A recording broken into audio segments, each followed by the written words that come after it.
Hello, everyone, and thank you for joining us today. My name is Mariam Baksh, and I am a cybersecurity reporter for Nextgov. It's my pleasure to welcome you to today's program, Measuring What Matters, Enhancing Cybersecurity with Metrics. It's hosted by Nextgov and Route 50 and underwritten by FireEye. With high-profile breaches threatening operations, ransomware attacks on the rise, and a myriad of laws and regulations guiding cybersecurity initiatives, federal, state, and local governments have prioritized shoring up their cyber defenses across the board. However, as organizations work to enhance their cybersecurity, how can they ensure these efforts are effective and in compliance with federal standards and regulations? Today, we're exploring how to develop effective cybersecurity metrics and the ways that agencies are being measured. But before we get started with the program, I'd like to point out the Q&A tab on the right of your screen. That's how you'll be able to ask questions. So we'll be fielding those about halfway through the program, but feel free to submit questions along the way so that we can get right to them when the time comes. The event is being recorded and will be available for on-demand viewing afterwards. Now, I'm excited to begin our program. So joining me today is Kevin Cox, Program Manager for the Continuous Diagnostics and Mitigation Program at the Department of Homeland Security. Vijay D'Souza, Director of Information Technology and Cybersecurity, at the Government Accountability Office, and Brandon Valeriano, Senior Advisor for the Cyberspace Solarium Commission. Gentlemen, welcome. Kevin, Brandon, Vijay, thank you so much for joining me today. Now, let's get started. I'm going to start with Vijay, just because if you've worked for a federal agency, you've probably come across one of GAO's reports assessing you. So why don't you, Vijay, give us an idea of how the GAO has been looking at metrics. I think that there are some reports that you did in the last couple of months that looked at different ways that people, agencies, and other entities such as inspectors general have been trying to measure cybersecurity performance. Yeah, thanks a lot, Miriam. I'm pleased to be here, and I'm happy to get the conversation started. We've looked at metrics in a whole range of ways. So what I'll do is I'll touch on sort of 3 different examples to kind of tee up, and then the other panelists can definitely weigh in. In February of this, we issued 2 reports. One focused on DHS and their Binding Operational Directives Program, or BOD program. And what was one of the interesting things about that program is they relied a lot on metrics to drive improvements in federal cybersecurity. And we found that generally this was a pretty effective approach. So for each BOD, there was a corresponding metric that agencies had to report on. And over time, and even if you look at the very beginning of the report, you'll see they generally led to improvements in a number of different areas in cybersecurity. Two of the challenges we found with the metrics is, one is that they were generally in many cases, they were self-reported. And then sometimes the metric didn't exactly match to what DHS was asking for. So, that kind of speaks to what there can be some general challenges to metrics. We issued another report in February looking at adoption of the NIST cybersecurity framework in critical infrastructure sectors. And most critical infrastructure is not controlled by the federal government. And what we found is that the biggest challenge the different sector-specific agencies had was measuring adoption of this framework. So, ideally, we'd like to see a metric. But that points to a problem with the metric is, how do you measure something that's a little bit squishy like that, like adoption of a framework? And then last year, we issued a report that we're updating now. We do a periodic review of FISMA, government's implementation of FISMA, and what our observations are. And in that, we looked at both agency inspector general evaluations of the agency, and it's not a sort of a traditional metric, but they evaluate maturity in a number of different areas. And we kind of rolled that up at a government-wide level. And then we also touched on the OMB cross-agency priority goals. And there's several metrics related to cybersecurity in that area. And I think that gives, that's kind of a full range of metrics ranging from something pretty tangible to something, that's, not as tangible. Okay, I've got a couple of follow-up questions right away that emerged from that. Sure. But let's make sure that we go around so we have some spatial awareness of who everybody is and what they've been working on. Kevin, I want to turn to you next just to talk a little bit about CDM, because honestly, it can be kind of confusing. It's like, there to track people's what? Like, it seems like a number of things. So give us the skinny on that. And what we'll be talking about in terms of metrics is what seems to be a new frontier, perhaps, in terms of automating certain measurements. So yeah, just give us a quick intro. Okay, thank you, Miriam. Thank you and Nextgov for inviting us to join here today. Appreciate the opportunity. So just real briefly, the Continuous Diagnostics and Mitigation Program, CDM, within the Cybersecurity and Infrastructure Security Agency, CISA at DHS, is working with agencies to help them get a better handle on their real-time awareness of their IT systems and the cybersecurity of those systems. The CDM program is not focused on specific data, rather they're focused on helping agencies get an understanding of how their systems are running, the types of traffic. We're helping agencies answer questions such as what is connected to their network, who has access to their network, what's happening on the network. So we help agencies get sensors and scanners out on their network to be able to identify each and every node, each and every endpoint, whether it be a laptop, a server, a router, et cetera. We also are working with agencies to get a better handle on their identity and access management. Who are all their credentialed users? Who are all their privileged users? And then continuing to help agencies get a better understanding of the activity on their network, whether that be their on-prem network, activity at the perimeter, or as the perimeter starts to dissolve, activity out in the cloud or on a mobile device. Finally, we've been working with some pilots on getting some additional data protections in place for the high-value asset systems within the federal government, and we expect to be doing more work in that area in the near to long term. And the key here, once we get the sensors and scanners out, is we want to, as I mentioned, help agencies get a better understanding from a real-time or near real-time understanding of what's happening on their network. So we take the data from those sensors and those scanners, feed them up into an agency dashboard where agencies have object-level views, data-level views to see what's happening. They can see down to a particular endpoint, see down to a particular vulnerability. And then we summarize that data up to the federal dashboard. So at the federal level, federal leadership has an understanding of what the federal landscape looks like, the overall attack surface, what it might be, what a critical vulnerability, where it resides across the agencies. So from a metric standpoint, there's really two types of metrics we're focused on. First is the metrics tied to the program itself. How well are we doing at working with the agencies? How well are we doing at getting things deployed, helping agencies get full visibility of these different areas, of these different capabilities I've been discussing?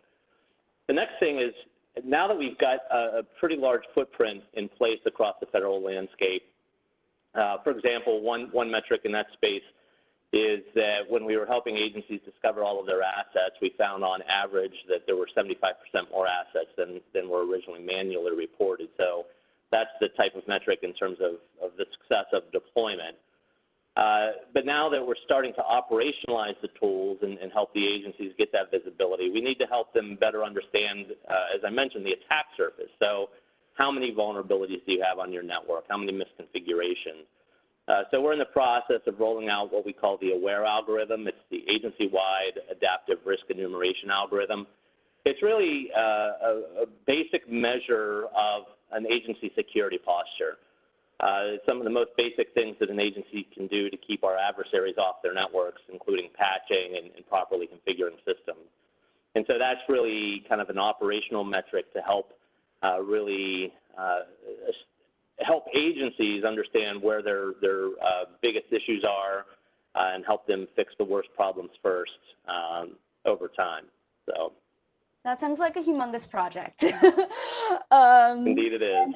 And I will have follow-ups for you too. Okay, Brandon, let's move to you because as Vijay said, most of our critical infrastructure is not within the federal government. And my feeling that you have some more experience with the private sector side, and you've been advising the Solarium Commission, which has been sort of praised for efforts to bring the private sector into the fold here and work toward strengthening the posture on that front. So give us an idea of how the Solarium Commission has been thinking about this idea of metrics. I know that there is the Bureau of Cybersecurity, which I was pretty excited to learn about in reading their report.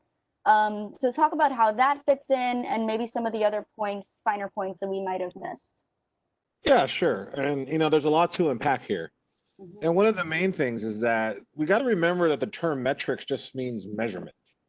And there's a conception of measurement and measuring things, but also a conception of statistics and analysis. And these things are two different conceptions. And one of the problems we have is we're generally collecting data for no real purpose of analysis. It doesn't really help us get anywhere. So from the Solarium Commission point of view, we thought of this in two ways. One, we need better international threat data. And then two, we need to establish better cooperation between the public and private sector to share data. So from that perspective, we developed a number of recommendations. One was the Bureau of Cybersecurity, which you suggested was supposed to be a clearinghouse and repository for government data.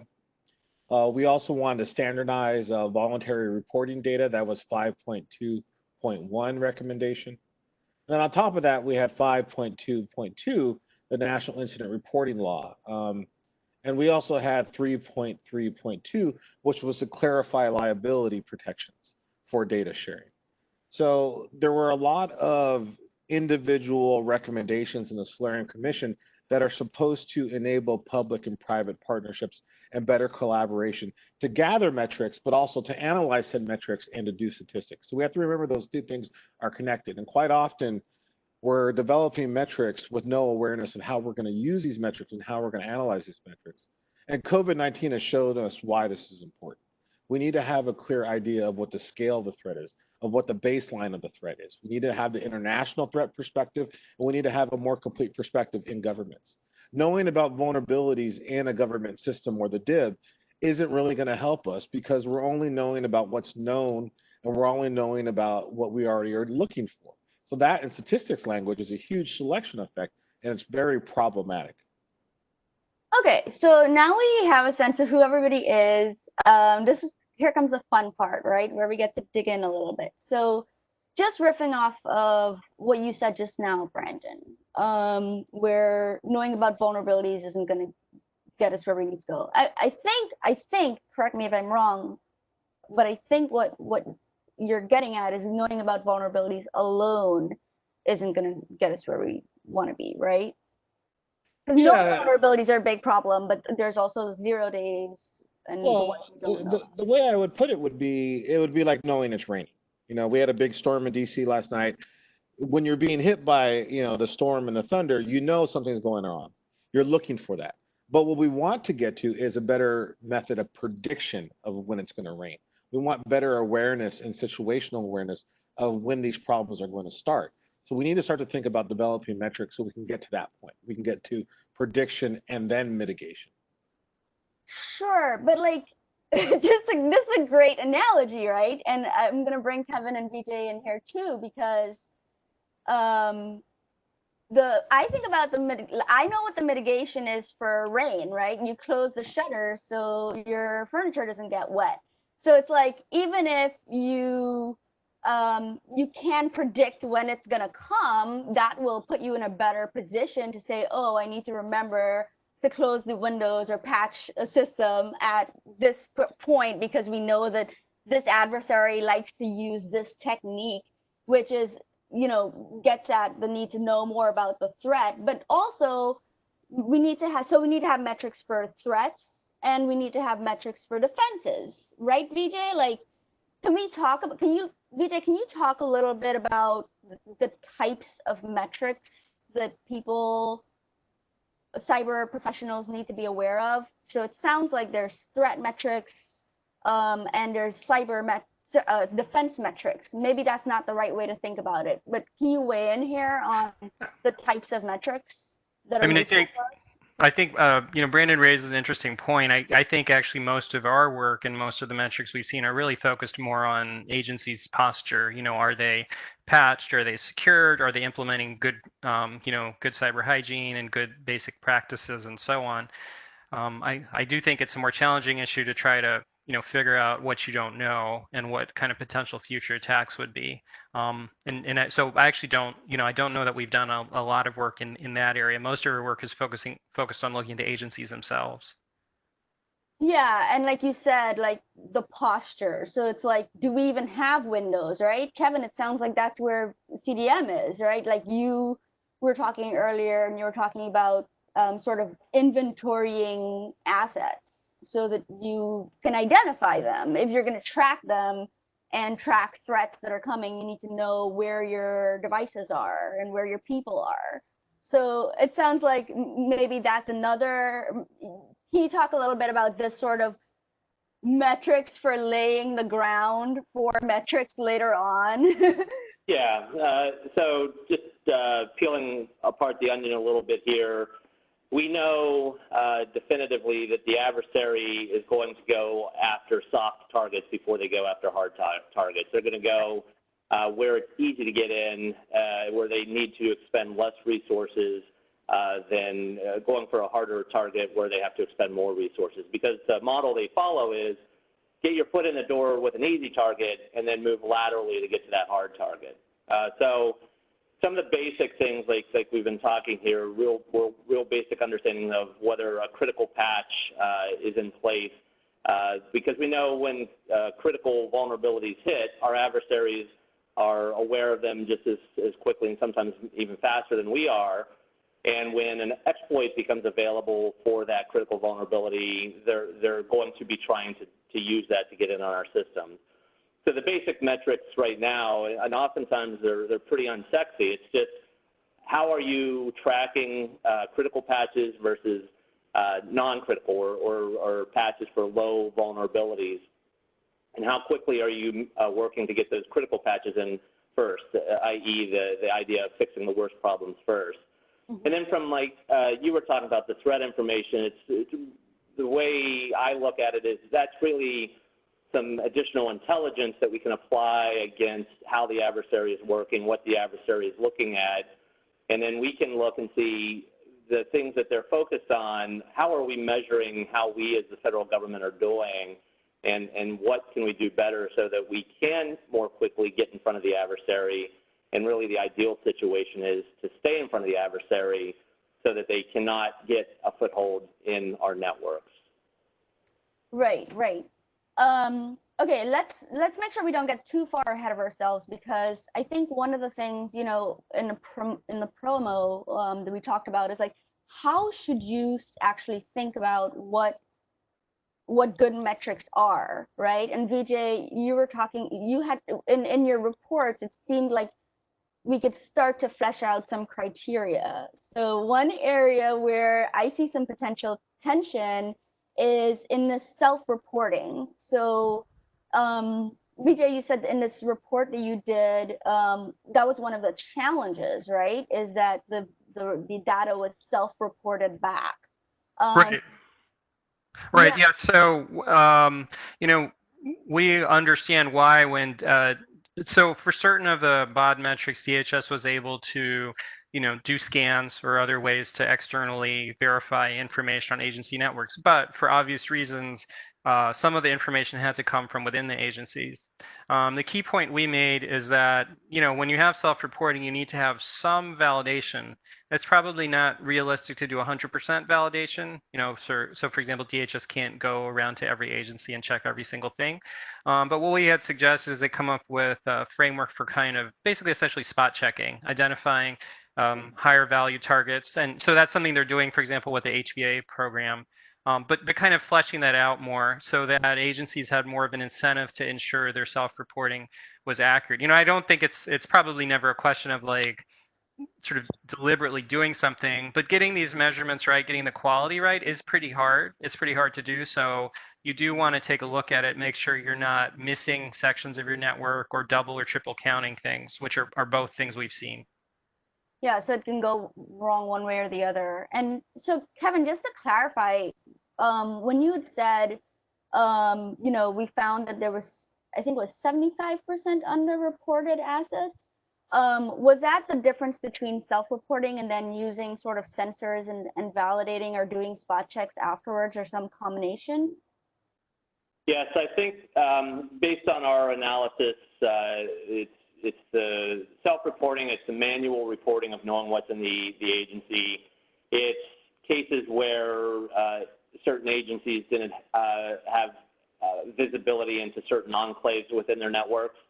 So what we used were the manually reported numbers, and then brought in scanners to scan the entire IP range of the networks to see all the different nodes out on the network, and then be able to compare those numbers. And then once you have a sense of what is out on the network, where everything is, then you can get sensors, you can get scanners out on the network to get real-time or near real-time visibility on those different endpoints. You can also automate that work, so you don't have to rely as much on the manual reporting, and you can start to rely on the system reporting and be able to query that at any point in time and get a sense of what your network looks like. And I see there's a question here in the chat in regards to attack surface. So let me just explain what that is.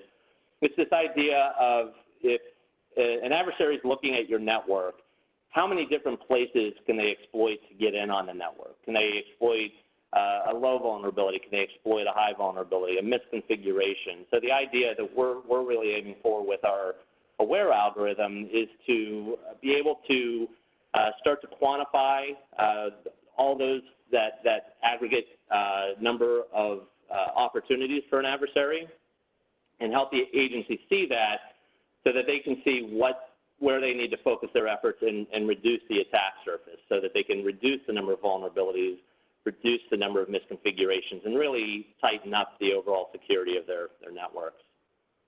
Got it.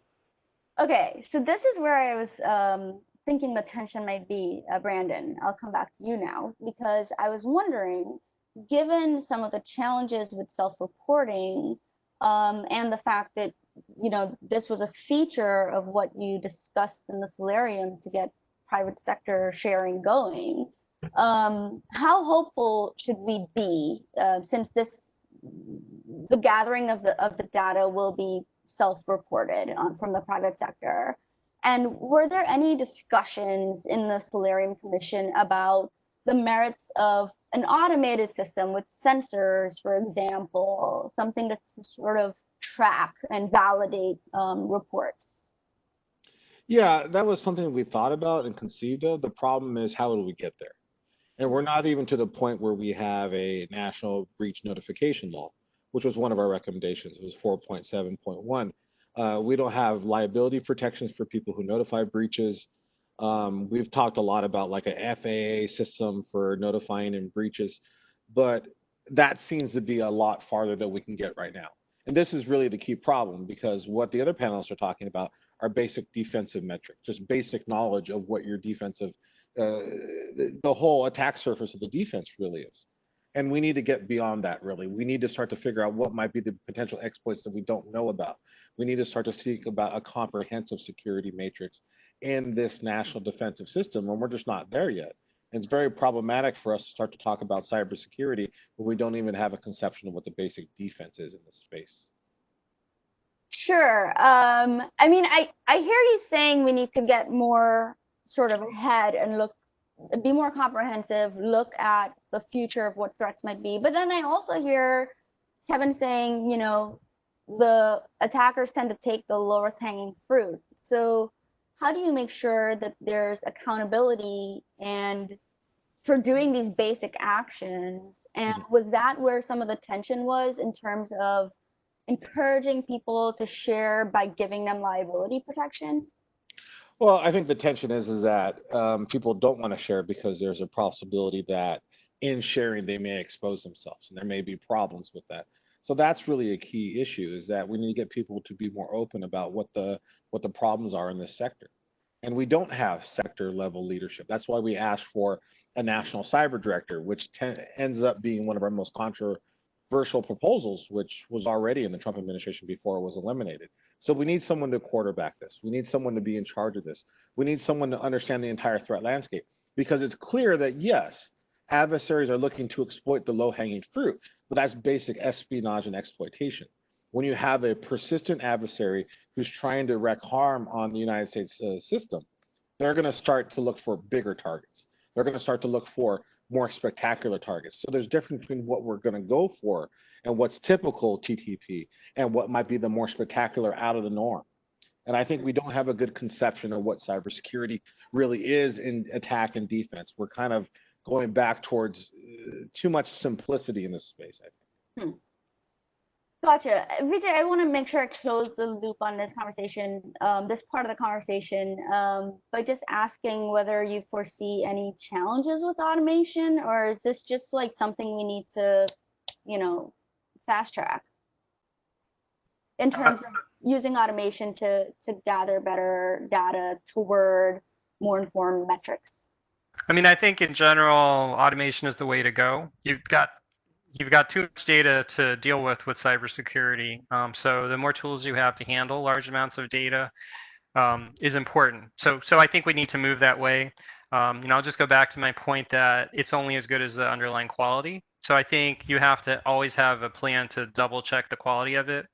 And then, metrics are important, but you also have to always make sure you're kind of not only looking at the metrics, you have to kind of use your judgment. I think this is where the human factor comes in. So, you can look at vulnerabilities, but as Kevin mentioned, not all vulnerabilities are created equal. There's some that are critical, right?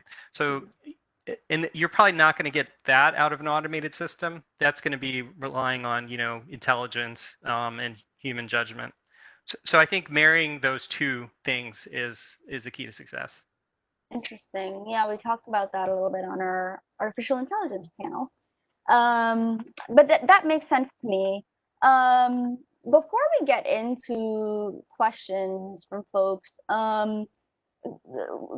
Brandon, were there other things that came out of the Solarium Commission that we missed? Just that other part of the question. I think last time we talked, you mentioned that there were some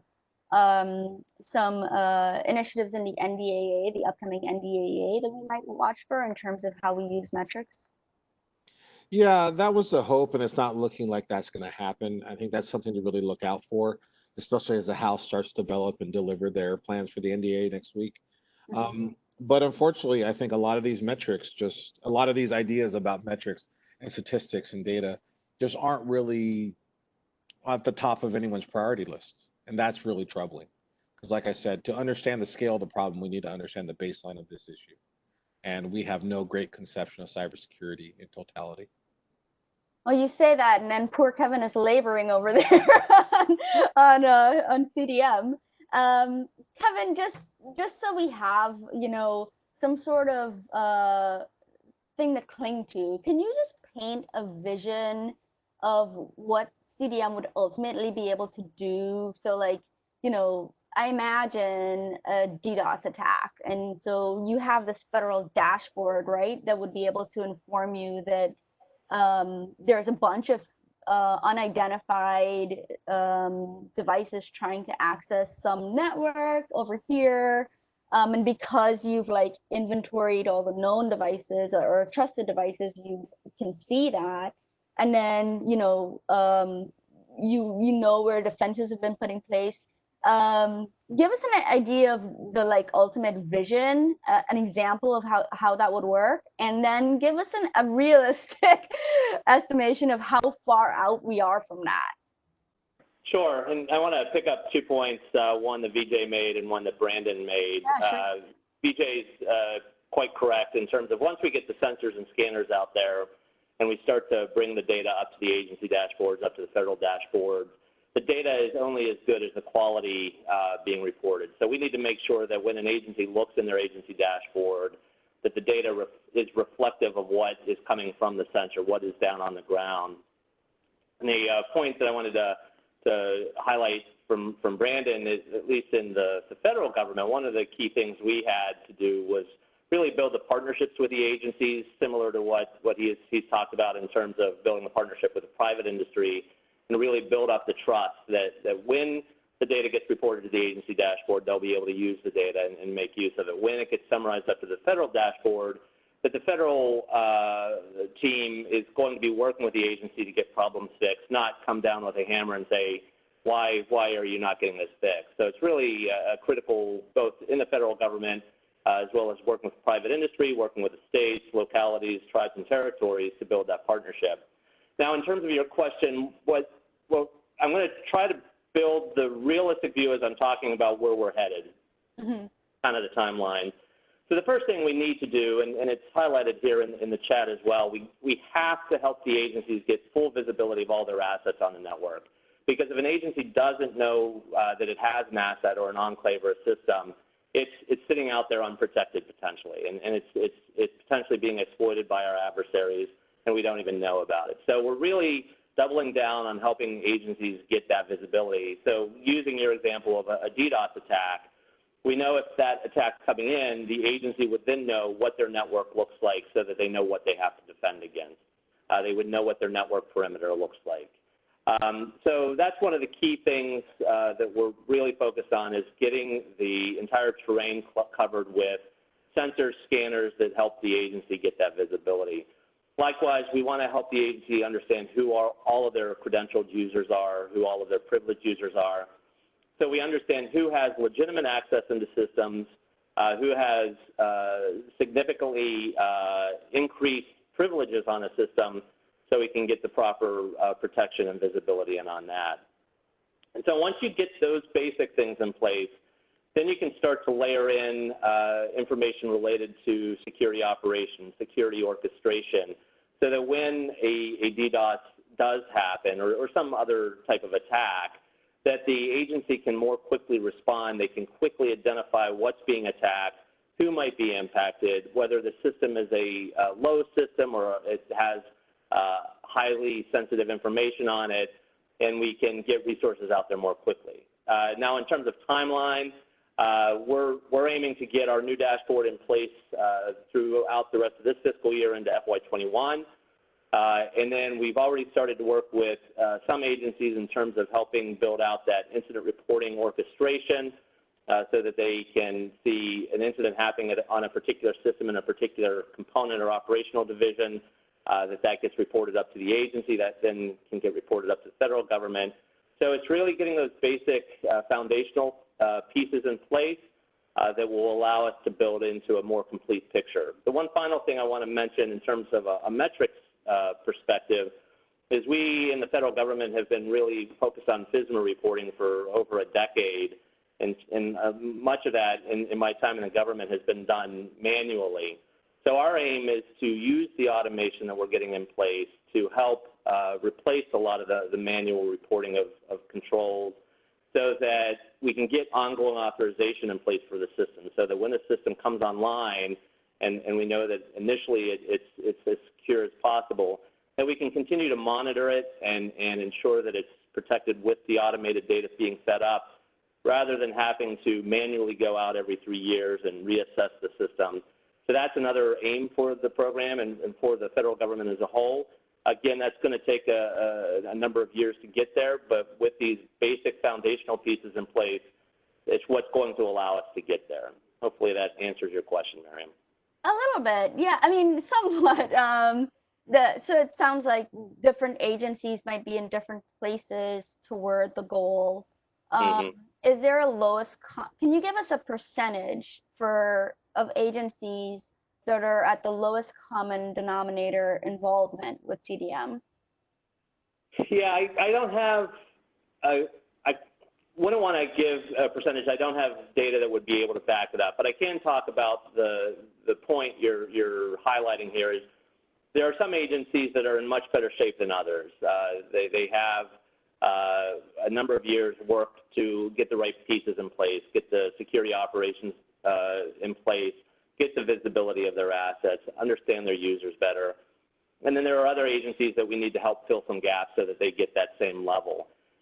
So we're working one other point I want to highlight is we're working both with the big agencies, the Chief Financial Officer Act agencies, as well as the non-CFO Act agencies, some of the smaller and micro agencies.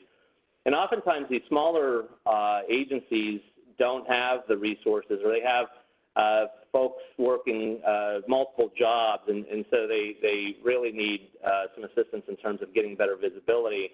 So we've been working with those agencies to get a shared service platform in place to help get efficiencies, help get the visibility they need.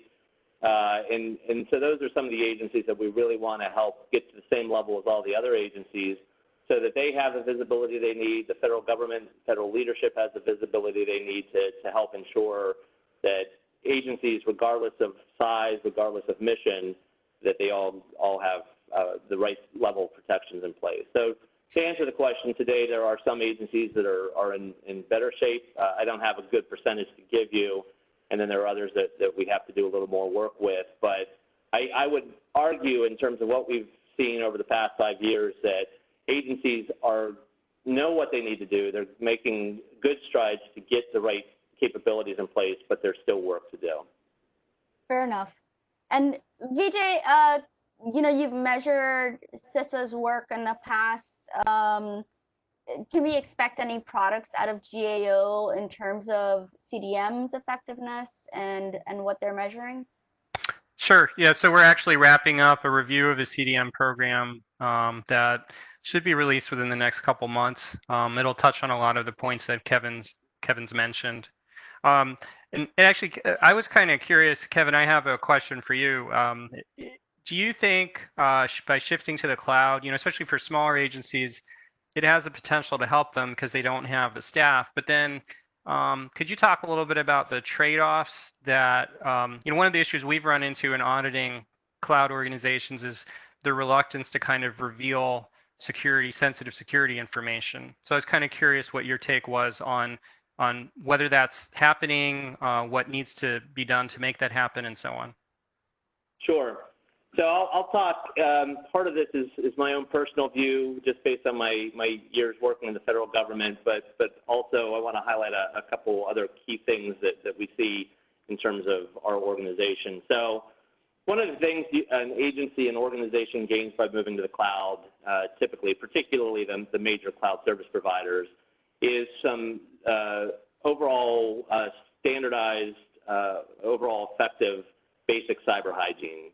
Systems where the data is running are getting patched more quickly, overall maintained. But as you highlight, Vijay, oftentimes the agencies don't have the visibility as to how the CSP, the cloud service provider, is protecting their data. For us, from a CDM perspective, at the end of the day, it all comes down to government data and the sensitivity of that data. So what we want to do within the CDM program is help agencies protect their data wherever it might be, whether it be on-premise, whether it be out in the cloud.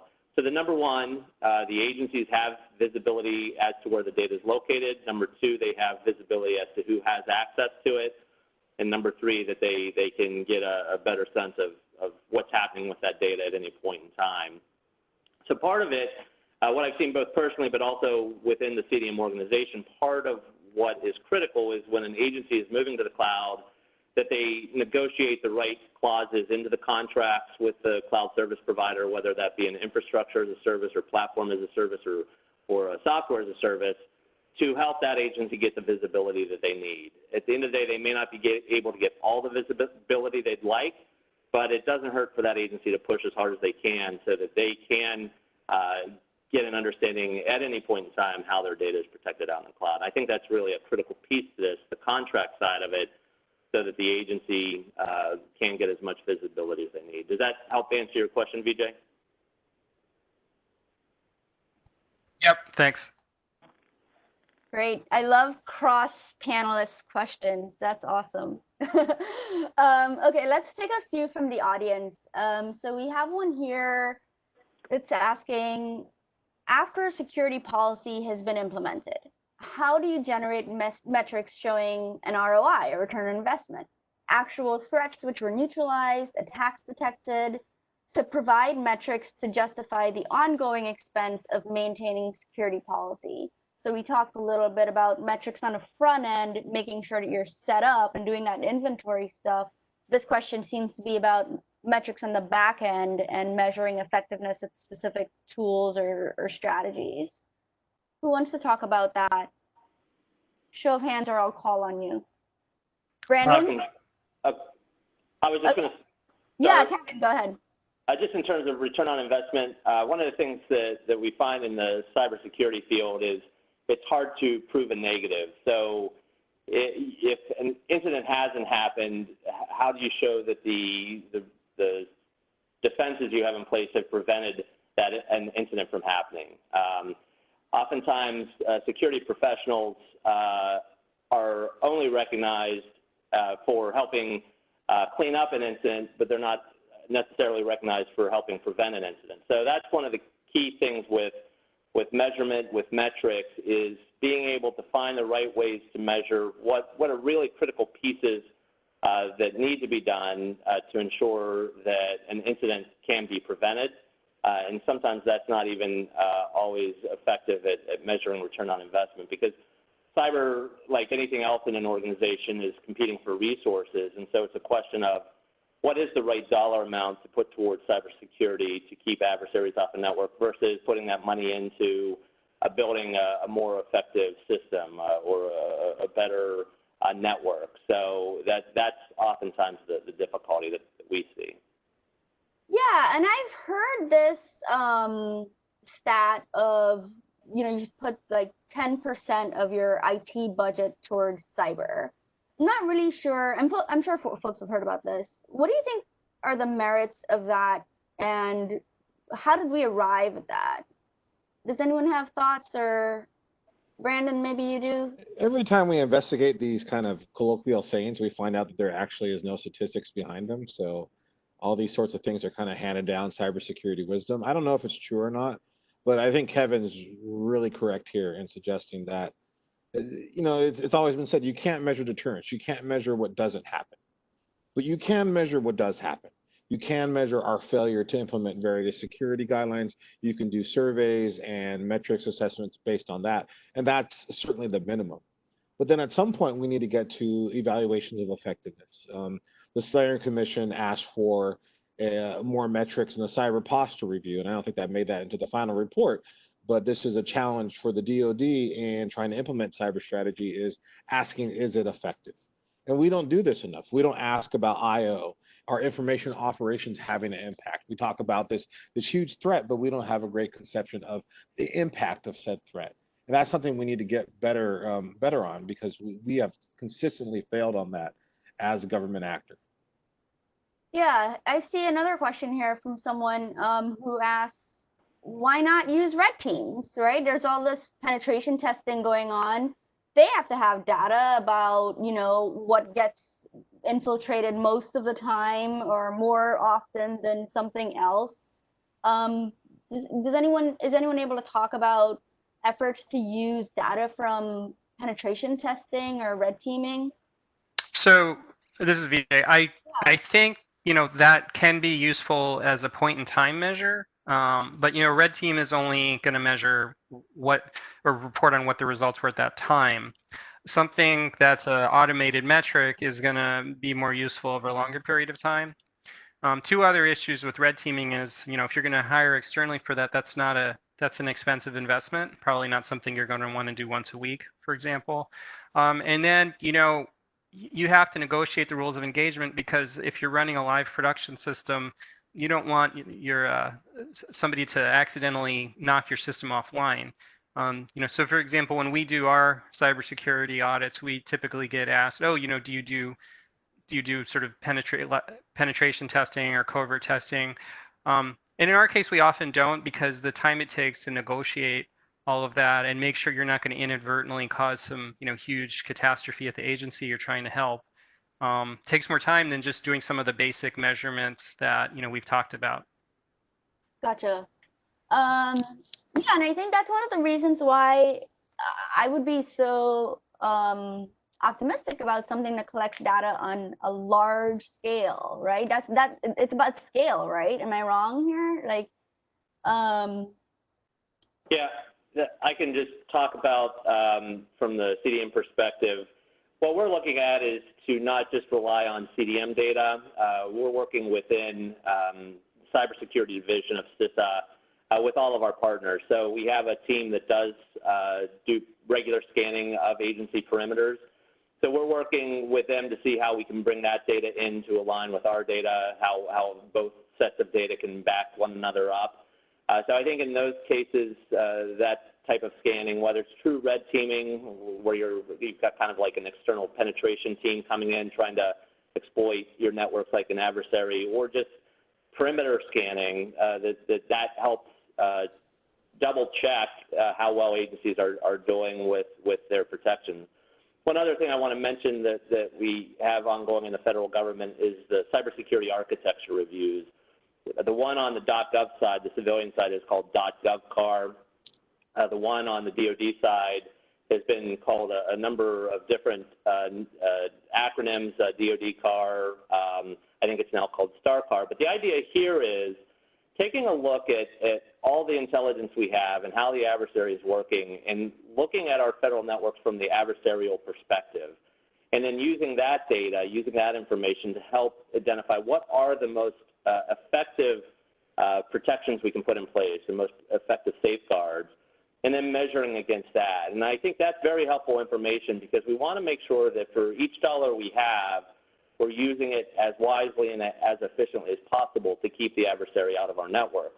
We don't want to be putting it on some compliance exercise that's not going to produce a lot of value. Rather, we want to put it on potentially a firewall on a critical network, or an intrusion prevention system, something along those lines, or some protection in the cloud that really you get $1.50's worth of value out of the spending of $1 versus getting 75 cents worth. So that's something that we within the CDM program are relying on, is that threat-based view to help us prioritize the work we do with the agencies. And I think that there are some important measurements that can come out of that to really show how effective we as a federal government are doing in terms of securing our data.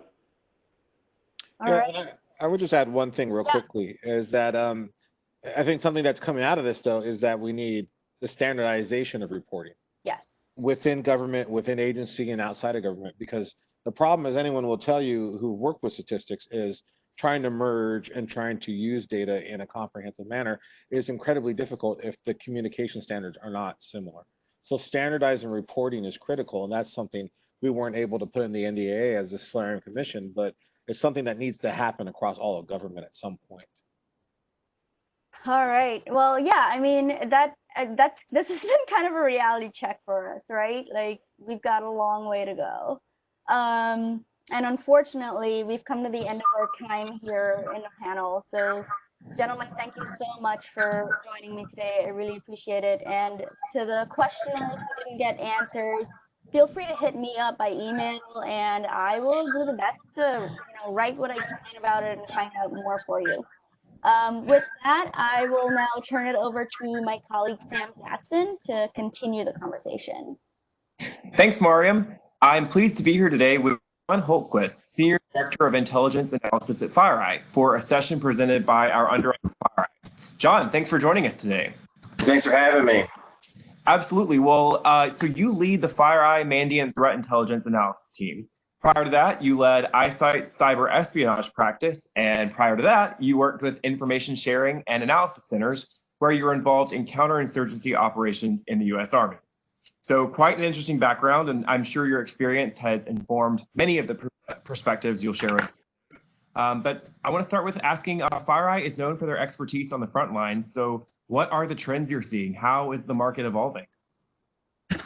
One of the things that I really keep coming back to this year, and nobody seems to, a lot of people don't seem to remember it because it kicked off our year, is that there was the military mission that led to the death of an Iranian general that kicked off my year pretty abruptly.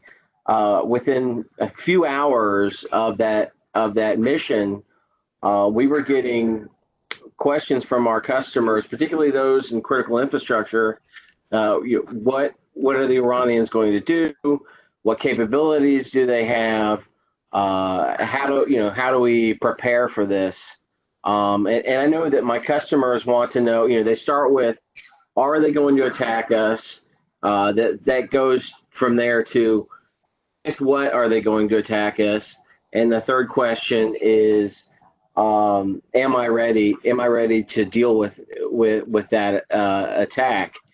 And we spent a lot of our time before that incident actually diving into those adversaries and gathering information on those adversaries, so that when the incident like that happens, we've already got answers on what causes the adversary to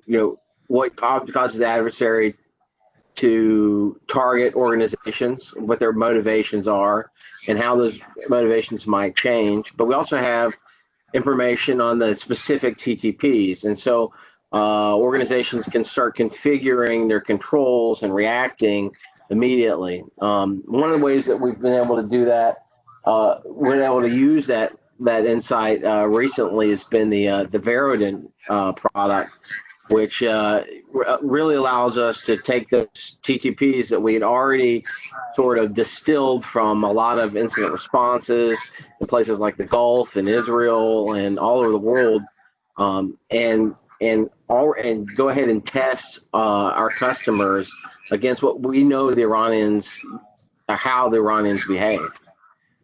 So that was sort of one major event this year. Obviously, COVID-19 was a huge event as well, and it kind of changed things from the other perspective. We saw a lot of security teams realize that the ground underneath them had shifted extremely suddenly. Their attack surface had changed almost entirely. And there are a lot of open questions on whether or not their IT infrastructures at a lot of organizations were ready for this sudden change, the way everybody was doing business, right? Overnight, everybody went remote. Entire organizations had to go remote, and there really wasn't a previous cybersecurity plan for that. And so one of the real questions I think a lot of our customers are asking is, will our controls hold up in the face of this new way of doing business? And we had to help them answer that by, one, helping them evaluate those controls, but evaluate those controls against the likely adversaries. Absolutely. I commend you on keeping that answer to just a couple of minutes. I'm sure the question I could go forever. Yeah. In 2020 could be an entire webcast in itself. So definitely good points there. So I do want to bring in something that the panelists discussed, and that's the Cdm program, which Kevin touched on. So that's a resource that agencies are using to identify security risks, prioritize these risks based on potential impacts, and essentially mitigate the most significant problems first. And validation obviously plays a big role here, and we're hearing a lot of cybersecurity and validation. So my question is, why is validation of cybersecurity effectiveness quickly center of security initiative, and how do you see this address challenges this year and beyond? So I think Kevin, when he was explaining CDM, I think he started off with the term real time, and that really struck a note with me. I think one of the incredible values of validation is this concept of validating your controls and your preparedness in real time. And we kind of hit it a couple times after we were talking about red teams, and how red team is sort of and I'm certainly not speaking ill of red teams. There's a ton of value there. There's lots of different reasons to use red teams, but one of the things that they are is it's really a point-in-time evaluation, right? And what separates validation is rather than a single point-in-time evaluation of your controls, this is a consistently evolving and ongoing validation process. They can ask questions to controls that sort of we all know there's this concept of environmental drift, and controls are constantly sort of changing and shifting and sort of losing their efficacy. And the other thing is that if a red team even begins to for instance, pretend to be the adversary, or anybody really considers the adversary, that's really, the adversary at a point in time, and the adversary is constantly evolving.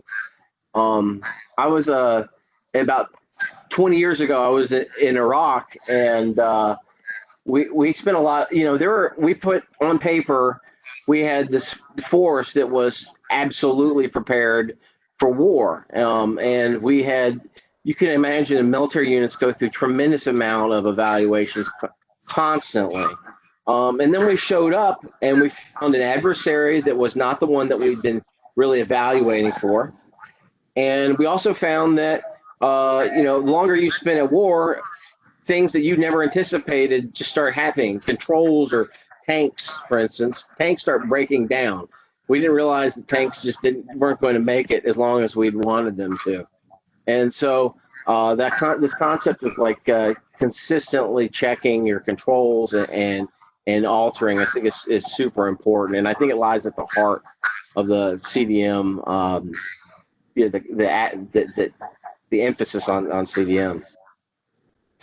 Right. And so if I'm understanding, your team works on attribution, the methodology, and proper handling of threat intelligence information. How does all of that continue to relate to the metrics and validation we've discussed today?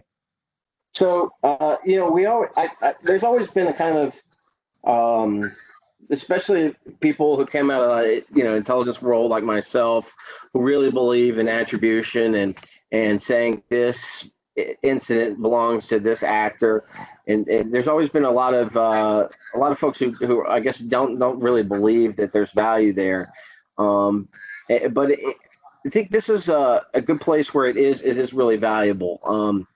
I spoke about Iran, right? We had a bunch of customers who were suddenly very concerned about threats from Iran. What I was able to do is remove all the noise from all the other organizations or threat actors out there, and then give them information on the TTPs and the IOCs associated with Iran. So your overly taxed security program can now focus on evaluating against the actor that you think matters the most at that point in time. And for a lot of our customers, that was specifically Iran. And they can start answering questions of, are we ready for this actor? And you can't do that unless you start splitting the world into by attribution. Like, this is a Russian threat actor, this is an Iranian threat actor. So I think it's an important metric that sometimes not everybody believes in, but we certainly do. Absolutely. We obviously see ransomware as an additional piece of this that's in the news all the time. So I want to get your thoughts on how this applies to that threat as well. Well, the ransomware threat is constantly changing, but we've been able to identify, I wouldn't say a handful, but several ransomware operators who have fairly consistent TTPs that we can sort of distill their operations down into. And I think that's what's so valuable here is you, instead of thinking about this massive, really kind of frightening problem, and ransomware incidents are getting to be almost they're very serious for a lot of our customers, but we can distill it down to a set of behaviors which they all sort of carry out. So there's TTPs in the way that they move laterally across organizations. There's the social engineering that they use. all of which you can develop controls and evaluate your controls against. It for the despite how large the problem is, it's still a very knowable problem. There are we when we go into a lot of these incident responses, we're not surprised by a new ransomware operator. It's often one that we recognize and we know and we have a pretty good understanding of. Definitely. And John, we're coming up on the end of our time, so I do just want to give you the last word. And do you have any thoughts on what we've heard today, or any kind of perspectives that you haven't shared yet?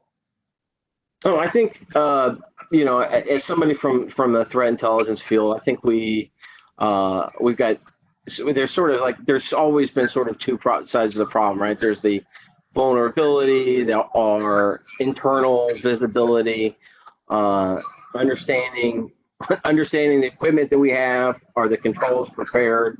Are we vulnerable? Do we have vulnerable systems? I think that's super important, but I think we cannot forget that without understanding the other side of the problem, without understanding that, if we're building walls and the adversary has planes, we're wasting our time. So we have to always keep an eye on both sides.